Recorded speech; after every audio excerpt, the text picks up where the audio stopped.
Hello student, welcome back to my channel विस्टोर बीके। Student, आज का वीडियो सेशन बहुत ही इंपॉर्टेंट होने वाला है क्योंकि हम इसमें फार्मास्यूटिक्स चैप्टर नंबर 3 के मोस्ट इंपोर्टेंट क्वेश्चनों के बारे में डिस्कस करते हैं। चैप्टर नंबर 3 आपका फार्मास्यूटिकल एड्स, औषधि सहायक। औषधि सहायक क्या चीज होते हैं उसको हम इसमें डिस्कस करेंगे, और मोस्ट कॉमन जो 3 चैप्टर में से आपको बन सकते हैं क्वेश्चन, वो सभी हम इसमें डिस्कस करेंगे। तो जो भी स्टूडेंट हमारे चैनल पर पहली बार हों वो सब्सक्राइब बटन अवश्य प्रेस कर लें, और हमारी वीडियो पर एक लाइक, और वीडियो कैसी लगी वो फीडबैक जरूर देना कमेंट बॉक्स में। तो बिना देरी के स्टार्ट करते हैं वीडियो। फार्मास्यूटिकल एड्स वे सब्सटेंस होते हैं जो ड्रग फॉर्मुलेशन में हेल्प करते हैं, बट इनका कोई क्लिनिकल इफेक्ट नहीं होता है। ये एक्सिप्लेंट्स या एडिटिव्स होते हैं जो ड्रग की स्टेबिलिटी, बायो अवेलेबिलिटी, अपीयरेंस और सेल्फ लाइफ को इम्प्रूव करने में हेल्प करते हैं। फार्मास्यूटिकल फॉर्मुलेशन में एक्टिव फार्मास्यूटिकल्स इंग्रेडिएंट यानी एपीआई के साथ साथ इन फार्मास्यूटिकल एड्स का यूज किया जाता है ताकि डोज फॉर्म को केमिकल प्रॉपर्टी दी जा सके, यानी केमिकल गुड भी दिए जा सके। स्टूडेंट, आगे है हमारे फार्मास्यूटिकल एड्स के क्लासिफिकेशन यानी वर्गीकरण। फार्मास्यूटिकल एड्स को उनके फंक्शन के आधार पर विभिन्न कैटेगरीज में डिवाइड किया जाता है। तो नंबर फर्स्ट की कैटेगरी हमारी बेस्ड ऑन देयर ओरिजिन, यानी उनकी उत्पत्ति के आधार पर डिफाइन किया जाता है अलग अलग टाइप में। तो नंबर फर्स्ट है हमारा एनिमल सोर्स। एनिमल्स से क्या क्या मिल जाता है हमें? लैक्टोस मिल जाते हैं, जेलेटिन, स्ट्रेच एसिड और हनी यानी शहद प्राप्त हो जाता है। नंबर पॉइंट दूसरा है मिनरल सोर्स। मिनरल से हमें कैल्शियम फास्फेट मिलता है, सिलिका मिल जाता है, केओलिन मिल जाता है और पैराफिन मिल जाता है, ईटीसी। ठीक है। फिर नंबर थर्ड पॉइंट बनाएंगे हम, उसमें है सिंथेटिक सोर्स। इसमें हमें बोरिक एसिड मिल जाता है, लैक्टिक एसिड मिल जाता है और मिलता है हमें पोविडोन, एटीसी। क्लियर है तक? आगे है हमारा बेस्ड ऑन डोज फॉर्म यानी खुराक रूपों के आधार पर। तो स्टूडेंट, आपसे यहाँ पर ये क्वेश्चन बनता है हमारा कि खुराक रूपों के आधार पर कितने टाइप की डोज होती हैं, या खुराक रूपों के आधार पर डोजों को कैसे कैसे डिफाइन किया जाता है। तो उसमें हम ये लिखेंगे कि हर डोज फॉर्म में अलग अलग फार्मास्यूटिकल एड्स की रिक्वायरमेंट होती है। टैबलेट और कैप्सूल में वेंडर्स और लुब्रिकांत जरूरी होते हैं। लिक्विड फॉर्मुलेशन में सेविलेंस और प्रिजर्वेटिव, जबकि ऑन्टिमेंट्स और क्रीम में बेसिस और थिकनिंग एजेंट यूज किए जाते हैं। क्लियर? आगे पेरेंट्रल और इनहेंशनल डोज फॉर्म में सेफ्टी और स्टेबिलिटी मेंटेन करना सबसे ज़रूरी होता है। क्लियर है यहाँ तक? फिर सॉलिड डोज फॉर्म में हमारी टैबलेट और कैप्सूल हो गए ईटीसी, और लिक्विड डोज फॉर्म में हमारे सॉल्यूशंस हो गए और सिरप हो गए हमारे, और सेमी सॉलिड यानी अर्ध ठोस में क्या होते हैं, और अल्टीमेट से आते हैं, मतलब हमारी लोशन वगैरह। ठीक है, पेस्ट है हमारे और लोशन। क्लियर? आगे हमारे फिर कौन से हैं, यानी कलरिंग एजेंट। तो आपसे यहाँ पर क्वेश्चन बनेगा कि किन्हीं 2 कलरिंग एजेंटों के नाम बताइए या कलरिंग एजेंटों को डिफाइन कीजिए। Clear friends? आगे कलरिंग एजेंट वे फार्मास्यूटिकल एड्स होते हैं जो फार्मास्यूटिकल्स फॉर्मुलेशन जैसे कि टैबलेट, सिरप, कैप्सूल और ऑइंटमेंट्स को कलर देने के लिए यूज किए जाते हैं। कुछ ड्रग्स नेचुरली कलरलेस या अनअट्रैक्टिव होते हैं। ठीक है यहाँ तक?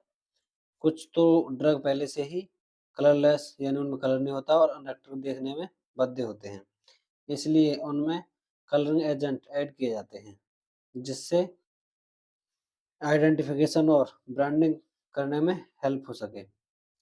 राइट कलरिंग एजेंट का सिलेक्शन हमेशा सेफ्टी और रेगुलेटरी गाइडलाइंस के अनुसार किया जाता है।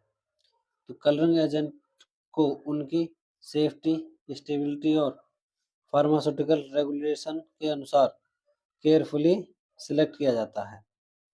तो नेचुरल कलर्स ज़्यादा सेफ होते हैं, जबकि सिंथेटिक यानी बनावटी कलर ज़्यादा स्टेबल और कॉस्ट इफेक्टिव होते हैं। और मिनरल्स यानी खनिज कलर्स भी होते हैं कुछ जो स्टेबिलिटी के लिए यूज किए जाते हैं, ठीक है, यानी सांद्रतापन के लिए यूज किए जाते हैं खनिज मिनरल एजेंट भी। तो रेगुलेटरी ऑथराइज जैसे कि FDA, WHO और इंडियन फार्माकोपिया। इंडियन फार्माकोपिया होगी हमारी वर्ल्ड हेल्थ ऑर्गेनाइजेशन, और FDA इन द्वारा हमारा अप्रूवल मिलता है कलर एजेंट को यूज करने का, फार्मास्यूटिकल फॉर्मुलेशन में यूज करने का। तो इनसे हमें परमिशन मिल जाती है, तो हम कलरिंग एजेंट को यूज कर सकते हैं। टाइप क्या है हमारे कलरिंग एजेंट? कलरिंग एजेंट मुख्यतः 4 टाइप के होते हैं। नंबर फर्स्ट है हमारा नेचुरल कलर्स, प्राकृतिक कलर, सिंथेटिक कलर यानी कृत्रिम कलर, और लेटेक्स, और नंबर 4 है हमारा मिनरल्स कलर्स यानी खनिज रंग। तो यहाँ से आपको क्वेश्चन बनेगा एक स्वीटिंग एजेंट यानी स्वाद कारक। तो आपसे पूछ सकता है स्वाद कारक को डिफाइन कीजिए, स्वाद कारक की परिभाषा दीजिए, या स्वाद कारक के कोई 2 सब्सटेंस लिखिए, ठीक है। तो यहाँ से हम लिखेंगे स्वीटिंग एजेंट वे सब्सटेंस होते हैं जो फार्मास्यूटिकल फॉर्मुलेशन जैसे कि सिरप तथा चबाने वाली टैबलेट का टेस्ट इंप्रूव करने के लिए यूज किए जाते हैं, ठीक है। मेडिसिन का नेचुरल टेस्ट अक्सर बेटर यानी कड़वा होता है। स्वीटिंग एजेंट टेस्ट को मास्क यानी छुपाता है और मेडिसिन को पैलेटेबल यानी स्वादिष्ट बनाने में हेल्प करते हैं। नेचुरल स्वीटिंग एजेंट सेफ और एनर्जी प्रोवाइडिंग होते हैं। आगे artificial sweating agent sugar free medicine और डायबिटीज फ्रेंडली फॉर्मुलेशन में अधिक यूज होते हैं। आगे स्वीटिंग एजेंट को उनके सोर्स और कलरिंग वैल्यू के आधार पर मुख्यतः कैटेगरीज में डिवाइड किया गया है। मुख्यतः 2 कैटेगरीज में डिवाइड किया गया है। नंबर पहला है नेचुरल स्वीटिंग एजेंट और आर्टिफिशियल स्वीटिंग एजेंट। क्लियर? 2 तरह के हमारे स्वीटिंग एजेंट होते हैं। नंबर फर्स्ट है नेचुरल स्वीटिंग। तो ये नेचुरल सब्सटेंस होते हैं जो टैबलेट को इनहेंस करने के साथ साथ एनर्जी भी प्रोवाइड करते हैं, जैसे कि सुक्रोज, ग्लूकोज, फ्रक्टोज और हनी। क्लियर? फिर आगे हमारे आर्टिफिशियल स्वीटिंग, ये लेबोरेटरी में तैयार किए जाते हैं और ज़्यादातर लो कैलोरीज या नॉन कैलोरीज होते हैं, इसलिए डायबिटीज पेशेंट के लिए सूटेबल होते हैं। इनमें जैसे कि स्केरनिया और सुक्रेलोस और स्टेविया ये चीज़ पाई जाती हैं। फिर आता है हमारा प्रिजर्वेटिव यानी संरक्षक। इस संरक्षण को डिफाइन कीजिए, ये क्वेश्चन बहुत अक्सर बार पूछा जाता है। तो प्रिजर्वेटिव वे सब्सटेंस होते हैं जो फार्मास्यूटिकल फॉर्मुलेशन में माइक्रोबियल ग्रोथ यानी बैक्टीरिया फंगस को रोकने के लिए यूज किए जाते हैं। ये मेडिसिन की सेल्फ लाइफ को बढ़ाते हैं और उन्हें सेफ और इफेक्टिव बनाए रखते हैं। सही प्रिजर्वेटिव का सिलेक्शन फॉर्मुलेशन की नेचुरल और रेगुलेटरी गाइडलाइंस के अनुसार किया जाता है। तो फ्रेंड्स, वीडियो आपको कैसी लगी? वीडियो थोड़ी भी हेल्पफुल लगी हो तो लाइक और सब्सक्राइब कर लें और कमेंट बॉक्स में एक कमेंट अवश्य करें। Thank you.